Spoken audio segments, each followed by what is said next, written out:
Parliament ఎలక్షన్లు జరుగుతూ ఉన్నాయి. 3 పార్టీలు రంగంలో ఉన్నాయి. BRS, BJP, Congress. నేను మీ అందరిని ఒకటే మాట కోరుతా ఉన్నా. వినబడుతుంది, నువ్వు లొల్లి చేయకపోతే వినబడుతుంది.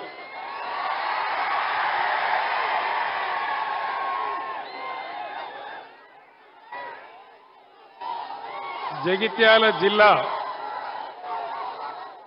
ఎన్నో ఏండ్ల నుంచి కలగని మనం జగిత్యాల జిల్లా తెచ్చుకున్నాం. ఇవాళ జిల్లాల బాబు మైకు సౌండ్ పెంచు కొంచెం.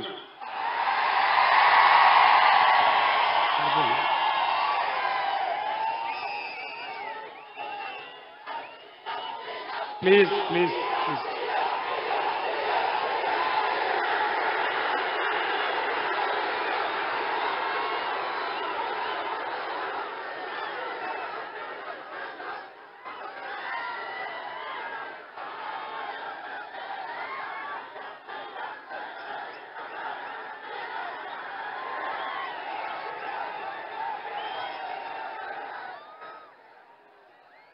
మనందరం కూడా ఎన్నో దశాబ్దాల పాటు కలగని జగిత్యాల జిల్లా ఏర్పాటు చేసుకున్నాం.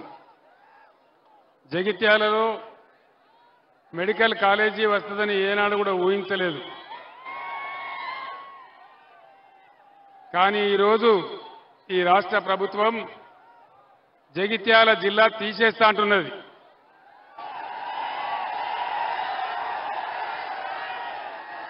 జగిత్యాల జిల్లా ఉండన్నా పోవన్నా అన్నా ఎన్నుకోలు చెప్తలేరు. జగిత్యాల జిల్లా ఉండన్నా మరి ప్రభుత్వం తీసేస్తా అంటున్నది. జగిత్యాల జిల్లా ఉండాలంటే నిజామాబాద్ ఎంపీగా బాజిరెడ్డి గోవర్ధన్ గారు గెలవాలి. పెద్దపల్లి ఎంపీగా ఈశ్వర్ గారు గెలవాలి. కరీంనగర్ ఎంపీగా వినోద్ కుమార్ గెలవాలి. ఎందుకంటే వీళ్ళకి ఇప్పుడున్న ప్రభుత్వానికి తోక తెలియదు, నా తొండేమి తెలియదు. ఏ పని కూడా వీళ్ళకి చక్కగా చేస్తలేదు. మీ అందరికీ తెలుసు, ఉద్యమ సమయంలో ఈ ప్రాంతం అంతా నేను బాగా తిరిగినాను. జగిత్యాలకు కూడా చాలాసార్లు వచ్చినాను. వరద కాలువ బాధ చూసి, వరద కాలువను మన హయాంలో ఒక రిజర్వాయర్గా చేసుకున్నాం. దానిలో మత్స్య కార్మికులు బతికినారు, రైతులు బతికినారు. రైతుల చెరువులు నింపడానికి అవసరమైన ఓటీలన్నీ పెట్టి అప్పుడున్న విద్యాసాగర్ రావు ఎమ్మెల్యే గారి ఆధ్వర్యంలో, చొప్పదండి ఎమ్మెల్యే గారి ఆధ్వర్యంలో, బ్రహ్మాండంగా బాల్కొండ ఎమ్మెల్యే గారి ఆధ్వర్యంలో వరద కాలు వెంబడి ఎన్ని కావాలంటే అంత తుమ్ములు పెట్టి బ్రహ్మాండంగా చెరువులు నింపుకున్నాం. ఆ చెరువుల కింద రైతులు వ్యవసాయం చేసి బ్రహ్మాండంగా బతికినారు. ఇలా ఎందుకు వరద కాలువని ఎండబెట్టినారు అని నేను అడుగుతా ఉన్నా. ఏ కారణం చేత ఎండబెట్టినారు? పంటలు ఎండబెట్టినారు, పొలాలు ఎండిపోయినాయి, రైతుల పొలాలు ఎండిపోయినాయి. దానికి ఎవరు బాధ్యులు? దయచేసి ఆలోచించాలని చెప్పి నేను కోరుతా ఉన్నా. మీ అందరు నేను ఒకటే మాట కోరుతా ఉన్నా. 5 నెలలలోనే ఆగమాగం చేస్తా ఉన్నారు రాష్ట్రాన్ని. బీడీ కార్మికుల గురించి పట్టింపు లేదు, చేనేత కార్మికుల గురించి పట్టింపు లేదు, గౌడ కార్మికులు, గీత కార్మికుల గురించి పట్టింపు లేదు, విద్యార్థుల గురించి పట్టింపు లేదు, విద్యార్థుల ఫీజు రీఎంబర్స్మెంట్ వస్తలేదు, విద్యార్థులకు ఓవర్సీస్ స్కాలర్షిప్ వస్తలేదు. దీనికి అంతటి కారణం ఏంది? పోనీ ఇవన్నీ వస్తలేవు, ఇవన్నీ కేసీఆర్ ప్రభుత్వం స్కీములు. వాళ్ళు చెప్పిన 6 గ్యారంటీలలో ఏదన్నా అమలైందా?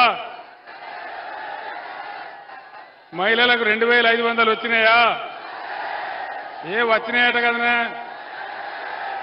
జగిత్యాలు వచ్చినాయట కదా. ఇలా రాహుల్ గాంధీ చెప్తుండే నిర్మల్ మీటింగ్లో, రాహుల్ గాంధీ నిర్మల్ మీటింగ్లో ఏం చెప్తున్నాడంటే ఆల్రెడీ మహిళలకు 25,000 రూపాయలు, 22,500 వేస్తా ఉన్నామని చెప్తా ఉన్నాడు. రాలేదా?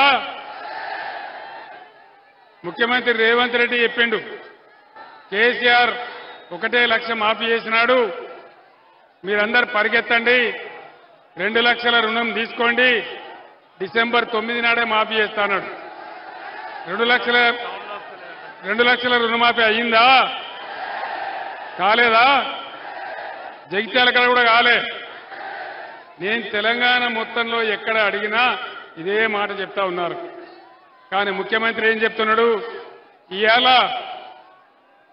ఏ ఊరికి పోతే ఆ ఊరి దేవుని మీద ఒట్టు పెట్టుకొని, బాసర అమ్మవారి మీద ఒట్టు, యాదగిరి నరసన్న మీద ఒట్టు, ఎక్కడికి పోతే అక్కడ దేవుళ్ళ మీద ఒట్టు పెడతా ఉన్నాడు.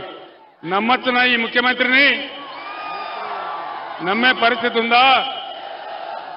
అరచేతుల వైకుంఠం చూపెట్టి అడ్డగోలు హామీలు ఇచ్చి ఇష్టం వచ్చిన పద్ధతిలో నోటికొచ్చిన వాగ్దానాలు చేసి ఈరోజు కాంగ్రెస్ ప్రజలను మోసగించింది. మీ అందరికీ కూడా తెలుసు. ఏ ఒక్కరి సంక్షేమం కూడా చూడడం లేదు. నరేంద్ర మోడీ 10 ఏళ్లైంది దేశానికి ప్రధానమంత్రి అయి. అచ్చే దిన్ వచ్చిందా? సచ్చే దిన్ వచ్చింది. అచ్చే దిన్ రాలేదు కానీ సచ్చే దిన్ మాత్రం వచ్చింది. అడ్డగోలుగా ధరలు పెరిగిపోయినాయి. అమృత్ కాల్ వచ్చిందా? బేటీ పడావో బేటీ బచావో వచ్చిందా? జన్ధన్ ఖాతాల డబ్బులు పడ్డాయా? జగిత్యాల కాడ 15 లక్షలు వచ్చినాయట కదా. మోడీ వచ్చినాయని చెప్తున్నాడు. జగిత్యాల ఎవరికి రాలేదా అన్న? 15 లక్షలు మోడీ ఇస్తానే వచ్చినాయా? రాలేదా? ఇలా భారతదేశ రూపాయి విలువ డాలర్కు వ్యతిరేకంగా చూస్తే కనాహీనంగా 84 రూపాయలకు పడిపోయినది. ఎగుమతులు బంద్ అయినాయి, దిగుమతులు పెద్దగా పెరిగిపోయినాయి. దేశానికి 100 లక్షల కోట్ల అప్పు పెరిగింది. ఏ ఒక్క వర్గానికి కూడా మోడీ ప్రభుత్వంలో న్యాయం జరగలే. జరుగుతుందా? ఎవ్వలకు కూడా జరగలే. ఒక దళితులకు, గిరిజనులకు, రైతులకు, మహిళలకు, చదువుకునే విద్యార్థులకు, నిరుద్యోగులకు ఎవరికైనా లాభం జరిగిందా అంటే ఎవరికి లాభం జరగలేదు కదా. ఈ 2 పార్టీలని మీ అందరికీ తెలుసు. దేశంలో, భారతదేశంలో ఎక్కడ లేని విధంగా రైతు బంధు అనే పథకాన్ని పుట్టించి దాదాపు 6-7 సంవత్సరాలుగా రైతుల ఖాతాలో డబ్బులు జమ చేసినాం. రైతు బంధు పడ్డదా? రైతులందరికీ పడలే కదా. ఏం పడాలి? కాంగ్రెస్ హామీ ఇచ్చిన మేరకు ఏం పడాలి? రైతు బంధు కాదు, మేము రైతు భరోసా ఇస్తాం, 7,500 ఇస్తాం, సంవత్సరానికి 15,000 ఇస్తామన్నారు. మొదటి 5,000 దిక్కులేవు. రెండవది ఇంకోటి చెప్తున్నారు, మేము రేపు పొలం దున్నికే వేస్తాం, చేసిన వాళ్ళకే వేస్తాం, 5 ఎకరాలకే పరిమితి పెడతాం. మరి 7 ఎకరాలు ఏం పాపం చేసిండు? 6 ఎకరాలను ఏం పాపం చేసిండు? నువ్వు లిమిట్ పెడతా అంటే నువ్వు 20-25 ఎకరాలకు పెట్టాలి. 20-25 ఎకరాలకు పెట్టాలి కానీ 5 ఎకరాలకు ఏం, 6 ఎకరాలు, 7 ఎకరాలు, 8 ఎకరాలు ఏం పాపం చేసిండ్రు, ఏం తప్పు చేసిండ్రు? అందువల్ల దయచేసి నేను రైతు సోదరులందరినీ కోరుతా ఉన్నా, వడ్లన్నీ కొంటున్నారా? యాసంగి వడ్లు నేను వస్తుంటే రోడ్డు పంట చూసినా ఎక్కడి కుప్పలు అక్కడనే ఉన్నాయి. 500 బోనస్ వచ్చిందా? వడ్లకు బోనస్ రాలేదా? 500 బోనస్ రాలే. బోనస్ బోగసే అయిందా? ఇక్కడ కళ్యాణ లక్ష్మి పెడితే కేసీఆర్ 1 లక్ష రూపాయలు ఇస్తాడు, మేం తులం బంగారం ఇస్తామన్నారు. ఎవరికన్నా తులం బంగారం వచ్చిందా? మీరు తప్పు చెప్తాను. జగిత్యాలలో 2 తులాలు వచ్చిందట కదా. 2 తులాలు ఇస్తానట. ఇస్తలేరా? లేదు. తులం బంగారం కూడా తుస్సుమన్నది. అంటే మొత్తానికి అరిచేతుల వైకుంఠం చూపించి చాలా బ్రహ్మాండంగా మనందరినీ కూడా మోసగించింది కాంగ్రెస్ ప్రభుత్వం. ఆనాడు నా ప్రాణం అడ్డం పెట్టి 15 సంవత్సరాలు రాజీ లేని పోరాటం చేసి ఈ తెలంగాణ రాష్ట్రాన్ని మనం సాధించుకున్నాం. నేనక్కడ నిమ్స్ దవాఖానలో పడి ఉంటే మీరందరూ కూడా ఎక్కడి వాళ్ళు అక్కడ నిరాహార దీక్ష శిబిరాలు పెట్టి పులుల్లాగా కొట్లాడితే మన రాష్ట్రం మనకు వచ్చింది. మిషన్ భగీరథ నీళ్లు వస్తున్నాయా? బంద్ అయినాయా? కరెంటు కోతలు మోపైనాయా? మరి ఎక్కడికి పోయింది 9 ఏళ్ళు వచ్చిన కరెంటు? ఇవాళ అసమర్థత. మంచిగా వచ్చిన మంచినీళ్లు పట్టణంలో అయితే పేదలకు ఒకటే ఒక రూపాయికి నల్లా కనెక్షన్ ఇచ్చినాం. అందరి పేదల ఇళ్లలో నల్లాలు పెట్టినాం. అందరి ఇళ్లలో నీళ్లు దుంకిచ్చినాం, గోదావరి నీళ్లు. మరి ఇప్పుడు ఏం రోగం వచ్చింది ప్రభుత్వానికి అని నేను అడుగుతా ఉన్నా. వచ్చిన కరెంట్ ఎడిపోయింది, వచ్చిన మంచినీళ్ళు ఎడిపోయినాయి. చదువుకునే విద్యార్థులకు, పేద విద్యార్థులకు 20 లక్షలు విదేశాలలో చదువుకోవడానికి స్కాలర్షిప్ ఇచ్చినాం. అవి బంద్ పెట్టినారు. ఫీజు రియంబర్స్మెంట్ మా బంద్ పెట్టినారు. గురుకులాలలో కలుషిత ఆహారం తిని విద్యార్థులు దవాఖాన్ల పాలవుతా ఉన్నారు. ఎందుకు ఇంత నిర్లక్ష్యం? మీకు చేనేత కార్మికులు పట్టది, గీత కార్మికులు పట్టది, బీడీ కార్మికులు పట్టది, విద్యార్థులు పట్టరు, విద్యార్థుల ఫీజులు పట్టాయి. కేసీఆర్ కిట్ వస్తుందా? అది బంద్ పెట్టినరు. సీఎంఆర్ఎఫ్ వస్తుందా? సీఎం రిలీఫ్ ఫండ్ కూడా వస్తలేదు. మరి ఎక్కడికి మాయమైన ఇవన్నీ? ఇది ఎట్లున్నదంటే అన్న వస్త్రానికి పోతే ఉన్న వస్త్రం పోయినట్టున్నది, అడుక్కోవడానికి పోతే ఉన్న గోచి కూడా గుంజుకున్నట్టున్నది. కొత్త స్కీములు గంగల కలిసినాయి, ఒకటి అమలు కాలేదు. పాత స్కీములు కూడా మొత్తం బంద్ పెట్టేటువంటి ఒక దుర్మార్గం జరుగుతూ ఉంది. బ్రహ్మాండమైన ఐటీలో, పారిశ్రామిక రంగంలో వేల లక్షల కోట్ల పెట్టుబడి తెచ్చినాం. ఇవాళ పేపర్లలో వార్తలున్నాయి. ప్లాస్టిక్ ఇండస్ట్రీ, అల్యూమినియం ఇండస్ట్రీ వాళ్ళందరూ కూడా బేజారైతా ఉన్నారు. అందరూ కూడా ఇక్కడ వెళ్ళిపోవాలని ఆలోచిస్తా ఉన్నారని చెప్తా ఉన్నారు. రాష్ట్రం యొక్క పరువు గంగలో కలిసిపోతా ఉంది. మీ అందరినీ కూడా నేను కోరేది ఒకటే, దయచేసి ఈ దుర్మార్గ ప్రభుత్వం ఏమి చేయదు. ఇవాళ కొంతమంది మాట్లాడుతున్నారు. ఏం మాట్లాడుతున్నారు? బీజేపీకి కాంగ్రెస్కు పోటీ ఉంది, బీఆర్ఎస్కు ఎంపీలు ఎందుకు అని మాట్లాడుతున్నారు. నలుగురు బీజేపీ ఎంపీలు గెలిచిండ్రా? కాదు, 4 ఎంపీలు గెలిచిండ్రు. 4 రూపాయలన్న తెచ్చిండ్రా? ఏమైనా అభివృద్ధి చేసిండ్రా? ఈడ అరవింద్ ఎంపీ గెలిచిండు. పొద్దున లేస్తే విషం చింపడం తప్ప 4 రూపాయల పని అయిందా పని? పసుపు బోర్డు వచ్చిందా? నిజాం షుగర్ ఫ్యాక్టరీ తెరిచిండ్రా? మరి వీళ్ళకి ఎందుకు వేయాలి ఓటు? దయచేసి ఆలోచన చేయండి. మోడీ చెప్పింది జరగదు, ఎంపీలు గెలిచి ఏం చేయరు. ఈ రాష్ట్రంలో ఒక మంత్రి, కేంద్ర మంత్రి ఉంటే 5 రూపాయల అభివృద్ధి జరగదు. దీని మీదికెళ్ళి మోడీ గవర్నమెంట్ మొత్తం జూటా వాగ్దానాలు. సబ్కా సాత్ సబ్కా వికాస్ ఏమైనా అయిందా? ఏం కాలే గాని సబ్కా సత్యనాశ అయింది. మొత్తం మందిని ముంచేసింది మోడీ. ఇదంతా గ్యాస్ పురాణమే తప్ప ఈ దేశంలో ఎవ్వరికి కూడా ఏమి కూడా చేయలేదు, చెయ్యరు కూడా. అందుకే నేను మీకు మనవి చేస్తా ఉన్నా, దయచేసి మీరందరూ కూడా బ్రహ్మాండంగా ఆలోచన చేయాలి. యువకులకు నేను ఒక మాట చెప్తా ఉన్నా. జగిత్యాల ప్రాంతంలో కూడా లంబాడా బిడ్డలున్నారు. నేను కూడా లంబాడా తండాలు తిరిగిన. ఇవాళ నిన్న హైకోర్టులో జడ్జి గారు చెప్పినారు, ఆనాడు బీఆర్ఎస్ ప్రభుత్వంలో మేము గిరిజన బిడ్డలకు రిజర్వేషన్ పెంచాలని 10% రిజర్వేషన్ ఇచ్చినాం. ఇవాళ హైకోర్టులో కేసు పడ్డది. ప్రభుత్వం గట్టిగా వాదించాలి కదా, తీయాలి కదా, శాస్త్రీయంగా లెక్క చేసి చెప్పినాం కదా, వాళ్లకు పెట్టే పరిస్థితి లేదు. తెలంగాణ ఆనాడు వరద కాలువను రిజర్వాయర్ చేసుకుంటే బ్రహ్మాండంగా 10 నెలల పాటు కాకతీయ కాలువ నడిస్తే మీకు బ్రహ్మాండంగా వడ్లు వండినాయి. 3 కోట్ల టన్నుల వడ్లు వండించినాం. కొనుమంటే మోడీ కొనలేదు. అందరం పోయి ఢిల్లీలో ధర్నా చేసినాం. ఆ మోడీ అంటాడు, మీరు మీ తెలంగాణ ప్రజలకు యాసంగి వడ్లు కొద్దిగా నూకలైతే అంటే మీ తెలంగాణలో నూకలు తినండి అంటాడు.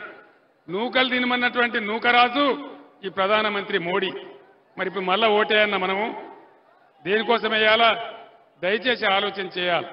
ఈ రాష్ట్రం మీది, భవిష్యత్తు మీది. మీరు యువకులు ఆలోచించి ఓటు వేయాలి తప్ప ఆగమాగం ఓటేద్దని చెప్తా ఉన్నా. ఈ బిల్డింగ్ మీద నాకంతా యువ సోదరులు కనపడతా ఉన్నారు. యువ సోదరులారా, ఈ తెలంగాణ మీది, భవిష్యత్తు మీది. కాబట్టి మీ అందరు నేను ప్రార్థిస్తా ఉన్నా, గుడ్డిగా ఓటేయడం కాదు, ఎవరు గెలిస్తే మంచిదని ఆలోచన చేయాలి. ఇవాళ నరేంద్ర మోడీ చివరికి ఏం చేస్తున్నాడు? మనకున్నది ఒకటే గోదావరి నది. ఈ గోదావరిని కూడా నేను తమిళనాడుకు తీసుకుపోతా, కర్ణాటక తీసుకుపోతా అంటా ఉన్నాడు. బీజేపీ ఎంపీలు గెలిస్తే మోడీ ముందర మాట్లాడతారా? చేతులు కట్టుకొని నిలబడతారు తప్ప. అదే బీఆర్ఎస్ ఎంపీలు గెలిస్తే పార్లమెంటులో దద్దరిల్లేటట్టు కొట్లాడతారు. మన గోదావరి మనకు ఉండాలన్నా, మన కృష్ణా నీళ్లు మనకు దక్కాలన్నా, మన హక్కులు మనకు ఉండాలన్నా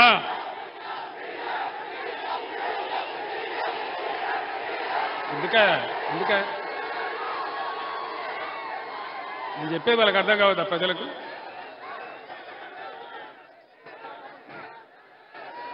నేను ఒక్కటే మాట తెలంగాణ ప్రజలను కోరేది, దయచేసి మీ కండ్ల ముందటనే మీ గోదావరిని నేను ఎత్తుకొని పోతా నరేంద్ర మోడీ అంటున్నాడు. ఈ ముఖ్యమంత్రి ఏమో సపోర్ట్ చేయడు. మరి గోదావరి పోనా? ఎవరు కాపాడాలి గోదావరిని? బీజేపీ ఎంపీలు గెలిస్తే మాట్లాడతారా? కాంగ్రెస్ కూడా మాట్లాడతాడా? మూతి ముడుచుకుంటారు, చేతులు ముడుచుకుంటారు తప్ప మాట్లాడరు. ఇద్దరు ఎంపీలతోనే పోయి నేను ఢిల్లీకి పోయి తెలంగాణ తెచ్చిన. ఇవాళ మన గోదావరి నీళ్లు మనకు దక్కాలన్నా, మన కృష్ణ నీళ్లు మనకు దక్కాలన్నా, మన నిధులు మనకు రావాలన్నా, మనకు న్యాయం జరగాలన్నా ఖచ్చితంగా బీఆర్ఎస్ ఎంపీలే ఉండాలి. బీఆర్ఎస్ బిడ్డలైతేనే పేగులు దగ్గరదాకా కొట్లాడతారు తప్ప వేరే ఎవడు కూడా కొట్లాడడు. జగిత్యాలలో చాలా మంది రచయితలు ఉన్నారు, మేధావులు ఉన్నారు, మా రమణయ్య సార్ లాంటి పెద్దలు ఉన్నారు. మీ అందరికీ కూడా నేను దండం పెట్టి చెప్తా ఉన్నా, మీ తెలంగాణ బిడ్డగా నేను తెచ్చి తెలంగాణ ఎంత బాగా చేసినో మీ కళ్ళారా మీరు చూసినారు. ఇవాళ నా కళ్ళ ముందన్నే తెలంగాణ ఆగమైతుంటే నేను పిడికిలి బిగించి మళ్లీ పోరాటానికి వచ్చినాను. జగిత్యాలలో ఉండే రచయితలు, మేధావులు, విద్యావంతులు అందరితో నేను కోరుతా ఉన్నా, చేతుల కృష్ణా గోదావరి నీళ్లు పొడగొట్టుకోవద్దు, మన తెలంగాణ హక్కులు పొడగొట్టుకోవద్దు, మన నిధులు మనం తెచ్చుకోవాలి, అందరం కలిసి ముందుకు పోవాలి. जगित्याला हल्के में रहने वाले सारे मुसलमान बुजुर्गों को, भाइयों को, बहनों को मैं सलाम करता हूं। आप तमाम लोगों से मैं अदबन गुजारिश करता हूं, सोचिए, दानिशमंदी से सोचिए, आज देश का हालत क्या है, क्या हो रहा है इस देश में, क्या ऐसा ही चलना चाहिए? हिंदू, मुसलमान, क्रिश्चियन सभी मिलकर भाईचारे से जीना चाहिए, वो हमारा देश का उसूल है। ये देश किसी का नहीं है, ये देश सभी का है, देश में रहने वालों का है। बीआरएस पार्टी एक सेक्युलर पार्टी है। जब मैं जद्दोजहद चला रहा था तेलंगाना का, उन दिनों मैं कहा अल्लाह के घर में देर है लेकिन अंधेर नहीं। अल्लाह का करम हुआ, हमारे को तेलंगाना हासिल हुआ और तेलंगाना में कैसा कैसा काम किए, सभी को कैसा साथ लेके चले।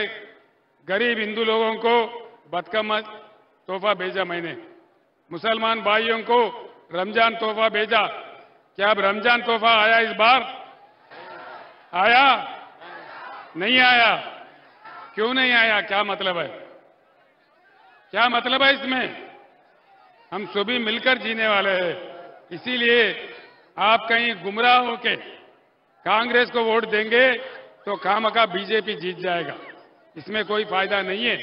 इसलिए सारे मुसलमान कौम से, बुजुर्गों से मैं गुजारिश करता हूं कि आप बीआरएस के तायद कीजिए, बीआरएस को वोट डालिए।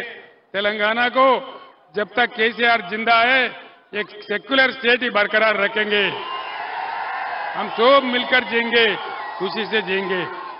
माइनॉरिटी बच्चों के लिए मैंने कितना बेहतरीन रेजिडेंशियल स्कूल खोला और बच्चे किस अंदाजे में पढ़ रहे हैं वहां पे, आप देख रहे हैं। ऐसे कई चीजों में हम सबको मिलकर अगर आगे बढ़ना है तो बिल्कुल बीआरएस पार्टी को जिताइए, इतना मैं आपसे अपील करता हूं। సోదరులారా, మీ అందరికీ నాది ఒకటే మనవి, కాంగ్రెస్ మెడలు వంచి ఈ ప్రభుత్వం మెడలు వంచి 6 గ్యారెంటీలు అమలు చేయించాలంటే బీఆర్ఎస్ పార్టీ గెలవాలి. మన నదులు కాపాడాలంటే బీఆర్ఎస్ పార్టీ గెలవాలి. ఢిల్లీ నుంచి నిధులు రాబట్టాలంటే మన బీఆర్ఎస్ ఎంపీలు గెలవాలి. ఆనాటి నుంచి ఈనాటి దాకా కూడా బ్రహ్మాండంగా తెలంగాణ కోసం పేగులు తెగేదాకా కొట్లాడే ఒకే ఒక పార్టీ బీఆర్ఎస్ పార్టీ, బీఆర్ఎస్ కార్యకర్తలు. కాబట్టి దయచేసి విజ్ఞతతోనే ఆలోచించి మీరందరూ కూడా ముందుకు రావాలని కోరుతా ఉన్నా. జగిత్యాల, కోరుట్ల, మెట్టిపల్లి ప్రాంతాలలో బీడీ కార్మికులు చాలా ఉంటారు. ఏ ప్రభుత్వం అన్నా, కాంగ్రెస్ అన్నా, బీజేపీ అన్నా మీకేనాడని ₹1 పెన్షన్ ఇచ్చిందా? బీడీ కార్మికులను ఆదుకున్నది ఒక బీఆర్ఎస్ ప్రభుత్వం మాత్రమే. బీడీ కార్మికుల బతుకులు నిలబెట్టింది బీఆర్ఎస్ ప్రభుత్వం మాత్రమే. ఇలా బీడీ కార్ఖానాలు మోడీ బంద్ చేయిస్తా ఉన్నాడు, ముఖ్యమంత్రి రేవంత్ రెడ్డి దాన్ని డబ్బా కొడతా ఉన్నాడు, మీ నోట్లో కూడా మట్టి కొట్టే ప్రయత్నం చేస్తా ఉన్నారు. కాబట్టి బీడీ కార్మికులు కూడా విజ్ఞతతోనే ఆలోచించి ఠేకేదారులందరూ కూడా చైతన్యం తీసుకొచ్చి బీఆర్ఎస్ను గెలిపించాలి. బీఆర్ఎస్ గెలుపులోనే తెలంగాణ గెలుపున్నది, బీఆర్ఎస్ విజయంలోనే తెలంగాణ విజయం ఉన్నది. కాబట్టి దయచేసి మేధావులు, విద్యార్థులు, యువకులు అందరూ కూడా విజ్ఞతతోనే ఆలోచించి బ్రహ్మాండంగా బీఆర్ఎస్ పార్టీని గెలిపించండి. కేసీఆర్ గుండె చీల్చితే తెలంగాణ ఉంటుంది. కేసీఆర్ బతుకున్నంత వరకు తెలంగాణ కోసం అంకితమై పోరాడతాడు తప్ప నాకు వేరే లక్ష్యం లేదు. కాబట్టి మీ అందరు దయచేసి ఇక్కడ నిజామాబాద్ ఎంపీగా బాజిరెడ్డి గోవర్ధన్ గారిని, పెద్దపల్లి ఎంపీగా ఈశ్వర్ గారిని, కరీంనగర్ ఎంపీగా వినోద్ గారిని గెలిపించమని కోరుతూ నేను సెలవు తీసుకుంటా ఉన్నా. జై